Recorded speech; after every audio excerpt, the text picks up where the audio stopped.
So for this morning's idea, I'd like to talk about the notion of Dharma. I think Dharma has become the new practice. It used to be we ran around looking for our practice. I'm in a wheatgrass practice. I'm in an Ayurvedic, probiotic Ayurvedic practice, whatever. We ran around looking for things for practice. Now it seems that we're all running around looking for our Dharma. And we give a lot of weight. Maybe you've even heard me talk about the studio transition to my Dharma is leading me here, my Dharma is leading me there. And it has me thinking about this idea of Dharma. Mostly I think we think about it in a Buddhist sense as the way. So looking for our way, looking for our path. Looking for what we should do next.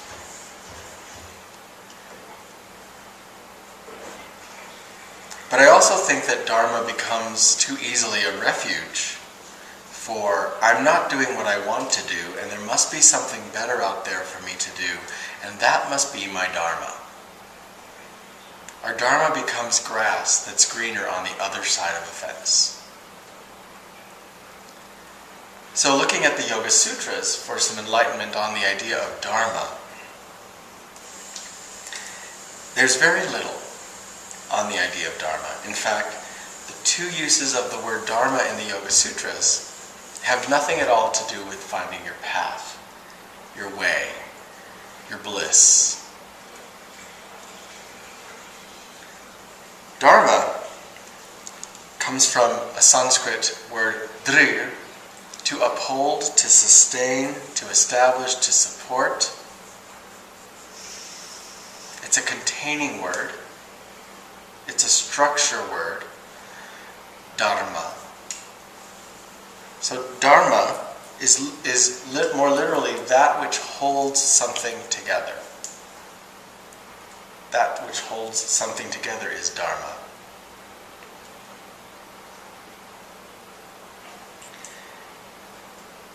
The word itself doesn't even appear until the mystical sections of the book,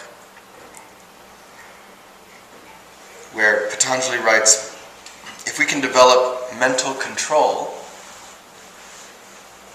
leading to a single-pointedness of the mind, which in turn leads to samadhi or understanding of the true nature of everything, then the world is explained to us. Our bodies, all the elements, everything is explained. And in this use, he uses again the word dharma to say everything is held together. Everything is held together by the understanding that flows from a concentrated mind. Everything is explained. Everything becomes clear through the work of a concentrated mind.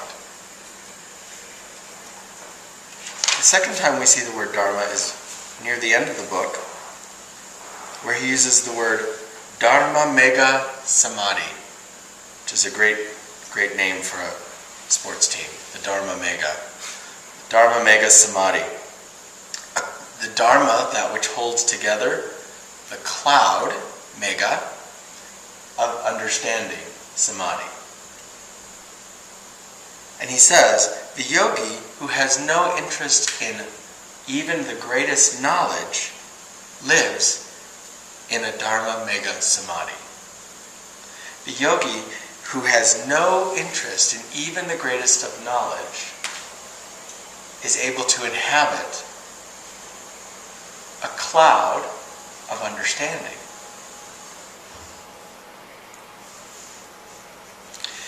So these are very different uses of the word Dharma than what feels really good when we're questing for our Dharma.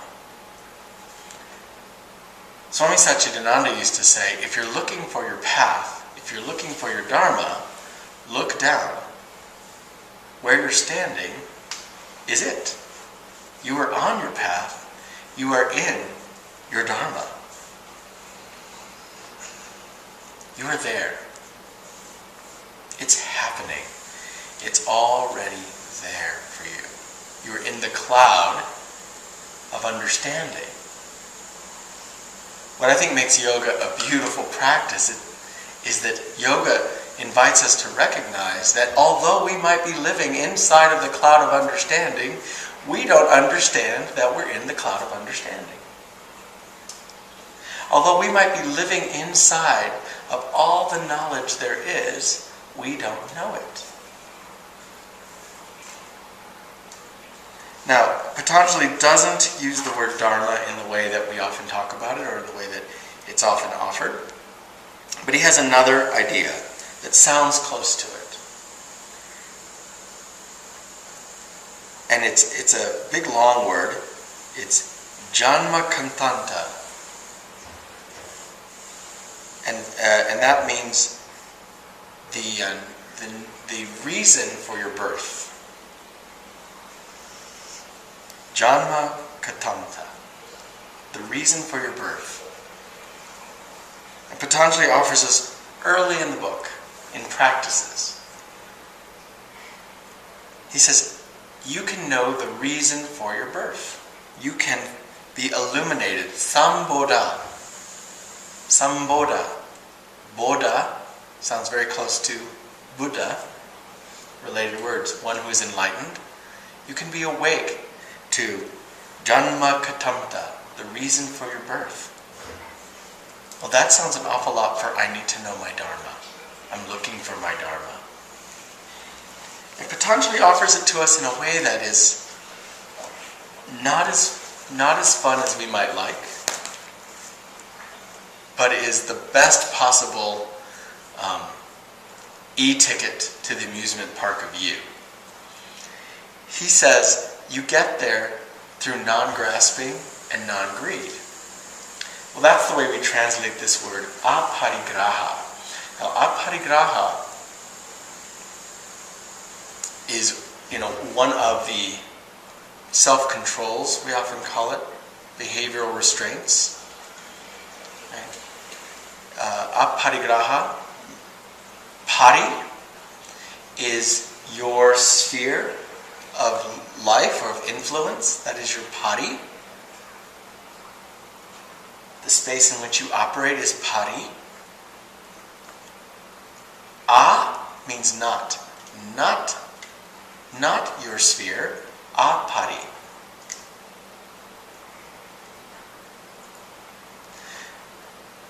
Maybe there's a yoga pose that you're not quite ready for, and instead of working toward it, you judge yourself on your ability to attain it, or an income level, or a particular height and weight, or a natural hair color, or whatever it might be. Those things are not in your actual pari, they are apari. Graha, grasp or grab. Grasp or grab. Patanjali says, if you can not grasp or grab beyond what is true in your life, what is true for you, you will understand why you were born.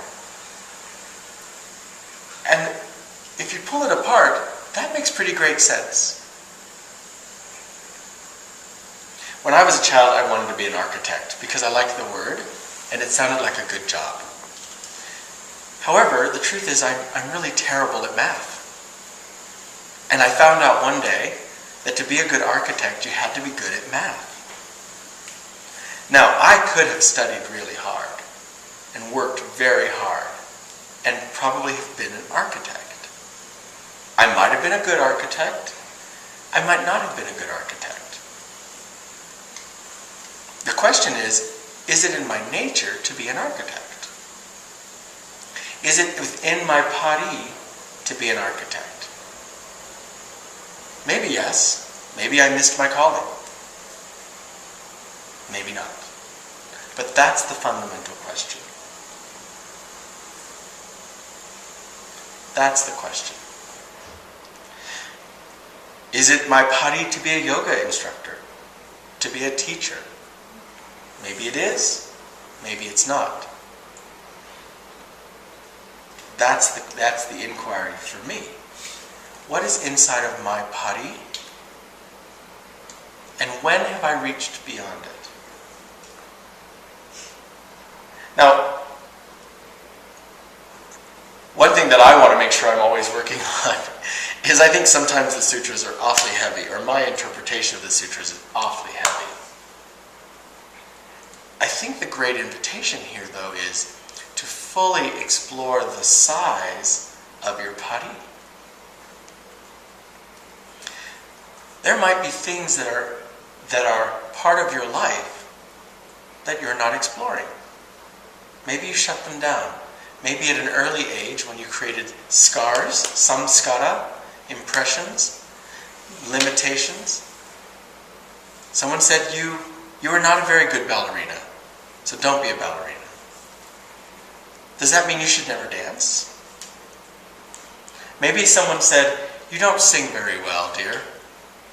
Should you never sing? Maybe your hatha yoga practice isn't ready to be filmed for a DVD and distributed around the world. Does that mean you should never practice hatha yoga and find your limits? Your pari can be huge.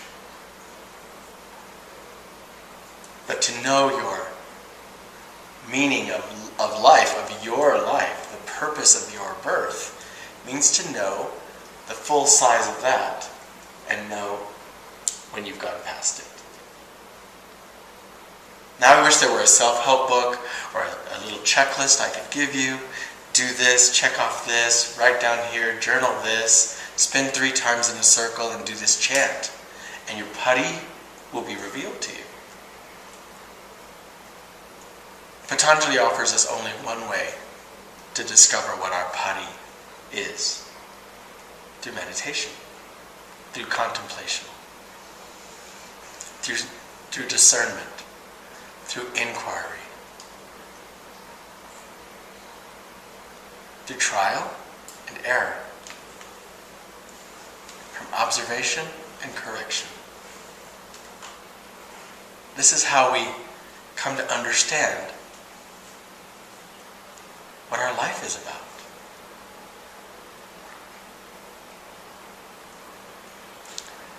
Now, I started practicing yoga at a gym in New York.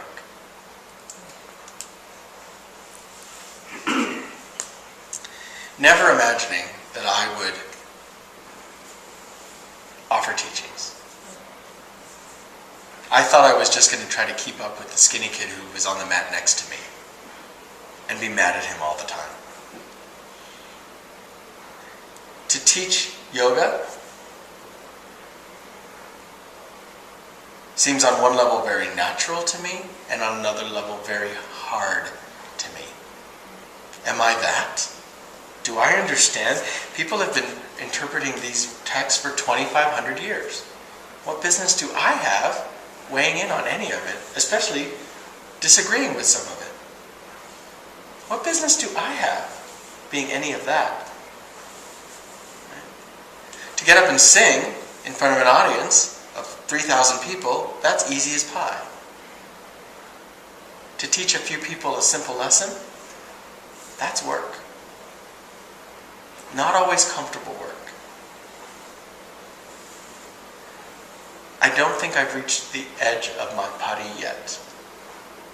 So I'm still exploring, still trying, even though I have moved into discomfort. Even though I'm sometimes operating in areas that feel a little unfamiliar, a little beyond my ken. Meditation, contemplation, helps me believe that I have not yet reached the edge of my body. There is more to go.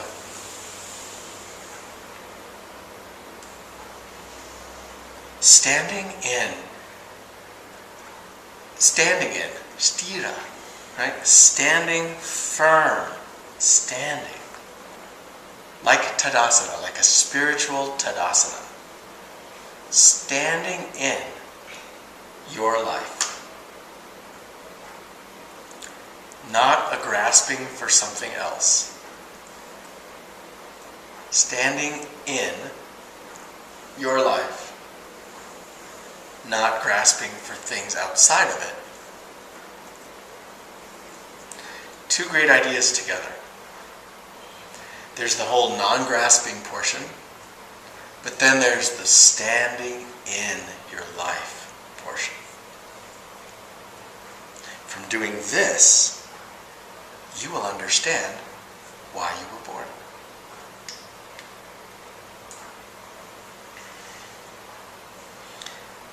Now, you know best whether you feel like your current life feels like your Dharma.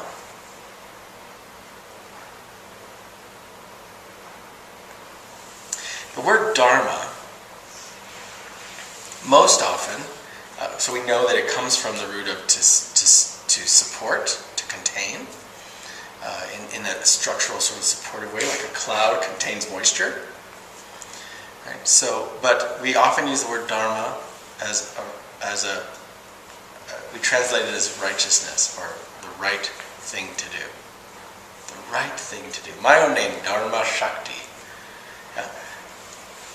Shakti Dharma. Sort of sometimes these words go backward, forward.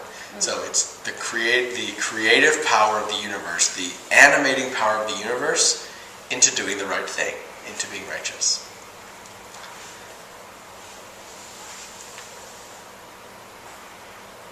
I can stand pretty firmly today in what I think and know today that none of you, including none of us, have the Dharma that is our job. If you are looking for your Dharma to match up with your job, that's a rabbit hole. Your Dharma is not to play the trombone, or to be a lawyer, or a potter, to be a nurse. And I forget what your work is, so forgive me, to do your work. That's not your Dharma. It's not your meaning. And so if you change jobs, you're not going to find it in a new job. The meaning of life is so much more than a job. If you're a lawyer, you could have a meaning that's about justice or fairness. Those are righteous attributes. If you're an artist, you can have a Dharma. You can have a meaning. You can have an awakening that is about inspiring others, creating beauty, transforming physical space, transforming sonic space. You can be about healing. You can be about, a person can be in a secretarial job and be about a world that is well ordered.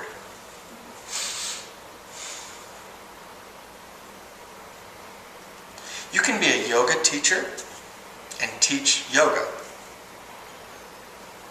Or you can be about inspiring people to step into their life. But if my meaning is to be someone who invites people to step into their life fully, I could do that as a potter. I could do that as a trombone player, as a lawyer. I could do that as an administrator. I could do that as a doctor or a nurse. I could even do it as a yoga teacher. If I'm a stand for justice or fairness, I can be that as a potter. If I'm a stand for healing, I can be that as a musician. If you're looking for your Dharma in the things that you do, you have not explored your body. Look farther. Go farther. Go where it's uncomfortable. Go to the places that people told you, that's not for you, sweetie. You know, you're very good-hearted, but that's not for you. You go find out. Find out. What are the limits? What are you really here for? It's not to make a certain salary, to drive a certain car. Those things are fine. I personally have no problem with people having nice things, nice cars, nice houses, nice clothes. I have no issue with it. Because I get that that's not what we're here for. So it's fine if you have it. Find out what you're here for. If you can have a nice car and a nice house and beautiful clothes and a beautiful yoga mat, and you know why you're here, be here. You can be a stand for justice, for healing, for transformation, for truth, for peace, for beauty, regardless of your income, regardless of your occupation. The Yoga Sutras tell us that the teachings of yoga cross all classes, all times. Everyone can benefit. So why are you here?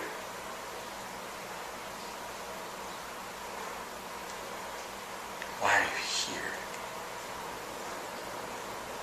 And you don't have to believe in heaven or hell or reincarnation or anything else. So often, again, my issue with translations of the sutras is any opportunity for this to become a plug for reincarnation, that's where we go. I don't think he's offering us that at all in any of these sutras I've mentioned today. He's saying you were born. Pari literally means the stuff that happens between your birth and your death. That is, I think it's called your life. So he says you're born and you're going to die. The stuff in between is your pari. Have it. Not graha, pari. Not grasping for things that are beyond your pari.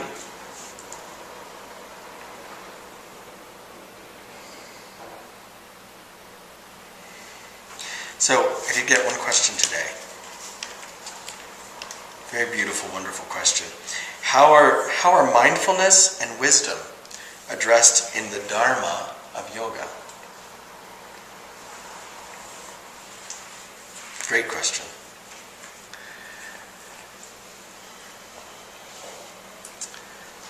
Mindfulness, which I often speak of as meditativeness, is something we kind of impose on our very restless mind and body. Meditativeness, mindfulness, that's what keeps us from slamming a mug down on the table, throwing the car door closed, giving someone a gesture on the highway.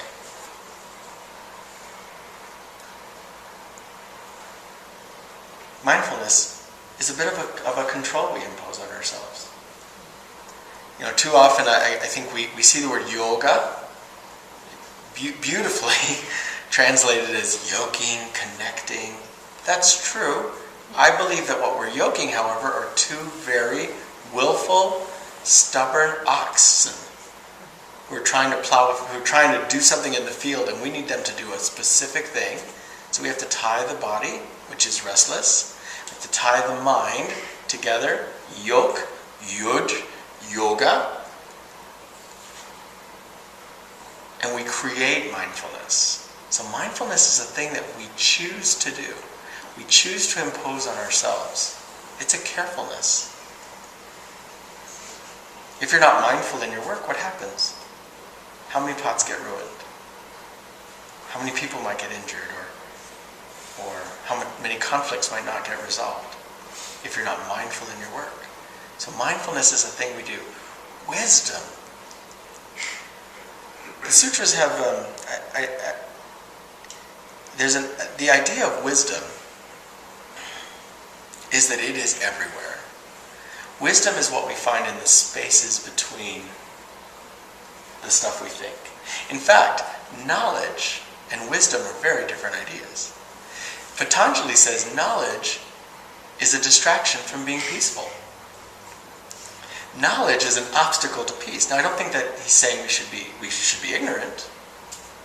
But even the Buddha said, read everything or read nothing. Wisdom is the same. So, in the course of our lives, using our mind, using our intellect, using all those things as tools to live a mindful life, to live a fun life, to live a joyful life, to live an interesting life, because it's given to us in our pari. Have all that, but that's not wisdom. Wisdom is everywhere. And sometimes our knowledge is an obstacle to the wisdom that's everywhere. So, what yoga has to say about wisdom is, would you like it? It's here. First, you have to clear out all the things that are blocking you from receiving it. The obstacles to receiving wisdom. The things you know, the things you perceive, the things you believe to be true, the things someone told you is true and you just accepted to be truth without an inquiry. Even the things we see and we write stories about.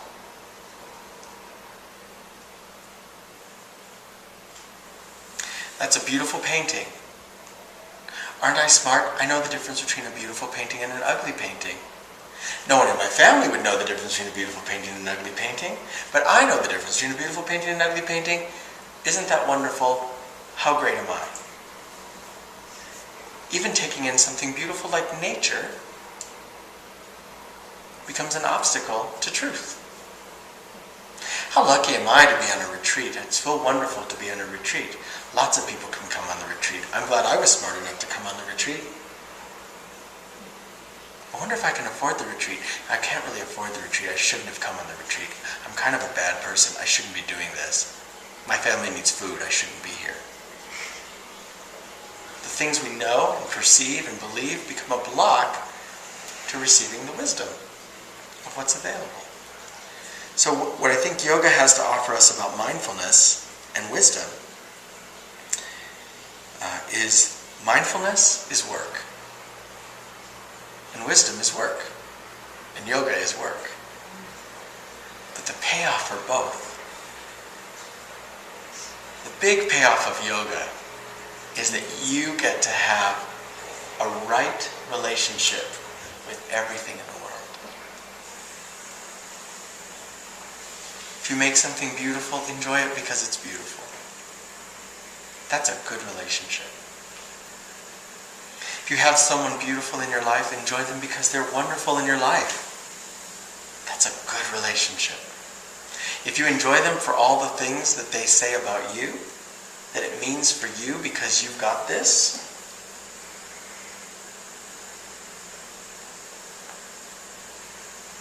that's not the right relationship.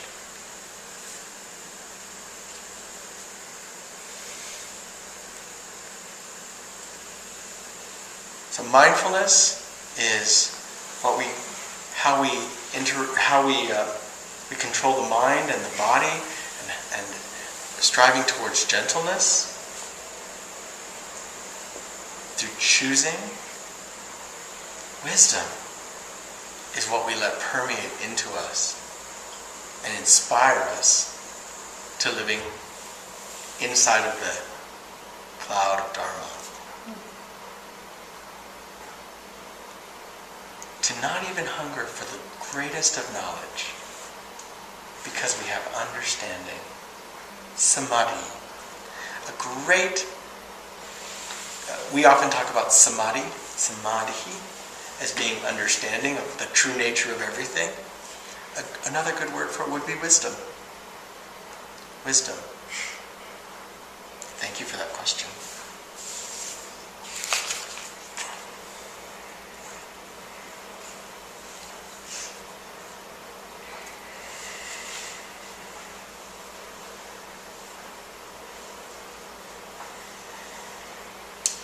What kinds of things can one know are true? And how does one know that they are true?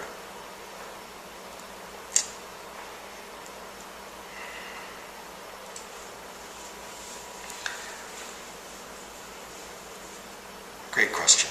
What kinds of things can one know are true, and how does one know that they are true? Here's an example given. Is the Bible the Word of God? How can you know? Under what conditions is it important? Wow. So, the reality of Patanjali's yoga is that there are two realities. There's the physical, and there's the spiritual.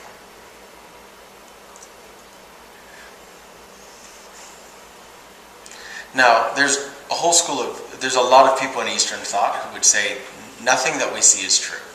It's all perception. We're creating the world in our mind. I don't happen to believe that. I happen to believe this is a tile floor, and I'm sitting on a purple cushion, and I'm wearing a brown jacket. I believe that's true. It's physically true in the world. Now, is the Bible true? Is God sitting on a throne? Is Jesus at his right hand? Honestly, I don't know. Is Brahma reclining on a couch? I don't know. Does paradise look one way or another way? I don't know. Do you know why I don't know? Because it's outside of my life. It's not contained in the time between my birth and my death. However, I find the idea of heaven to be very inspiring,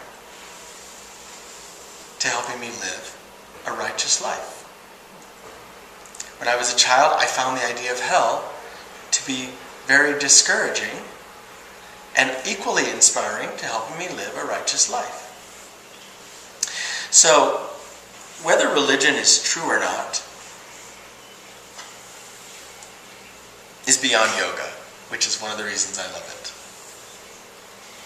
I love it that these questions are beyond yoga. Patanjali offers us one idea of God, which is a word we've decided to call God. I don't think it's what he meant as God. It's Ishvara. Ishvara is the consciousness of the universe, of which we have a part, but we are not it. We're a part of it, but we're not it. We're a wave, but we're not the ocean. We come from the ocean, and we return to the ocean, but we're not the ocean. What is the ocean? Have a great search. Have a great inquiry. Explore and ask.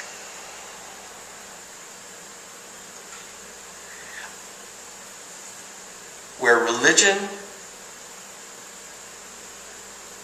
meshes with yoga is in their common quest for goodness, for peacefulness and tranquility.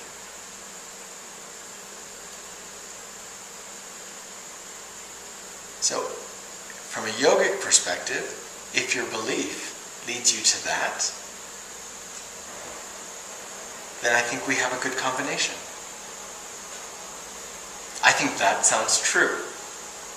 So if you believe in heaven, or hell, or paradise, or reincarnation, or nothing, and that belief draws you into goodness, that sounds true. It was easy for me a few years ago to say, I've made the decision to believe in everything. If you believe it, I believe it. If it draws you to goodness, then believe it.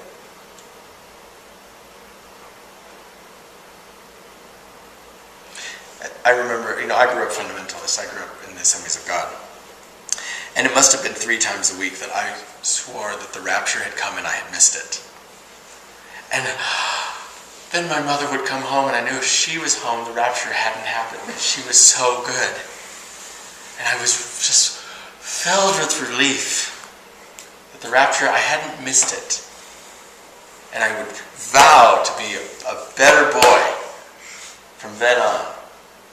And often would, My faith inspired me to righteousness. My life inspires me to exploration. When those things come together, I think it's true. Does it matter whether Jesus walked on the water? Patanjali tells you you can walk on water. I was just reading it today. You can walk over water, thorns, things like that. You can levitate, according to some translations. Does it matter if Jesus walked on water? Does it matter how many nights the oil allowed the candles to burn, the lamp to burn? Does it matter? Really? Or does what matter, or is what matters the lessons of courage, of confidence, of fearlessness,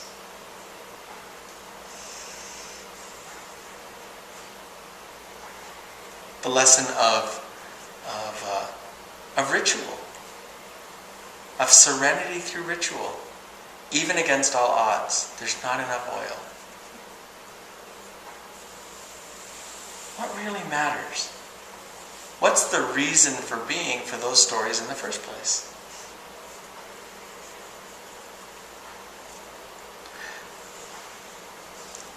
So I say look for truth that way. Look for where it calls you into righteousness and into righteous behavior. Thank you for your attention. If this inspires you to any other questions, feel free to jot them down for our next gathering. Om Shanti, Om Peace. May the entire universe be filled with peace, joy, love, and light. May you find yourself at the center of it all. Jai Shri Satguru Maharaj Ki. Namaste.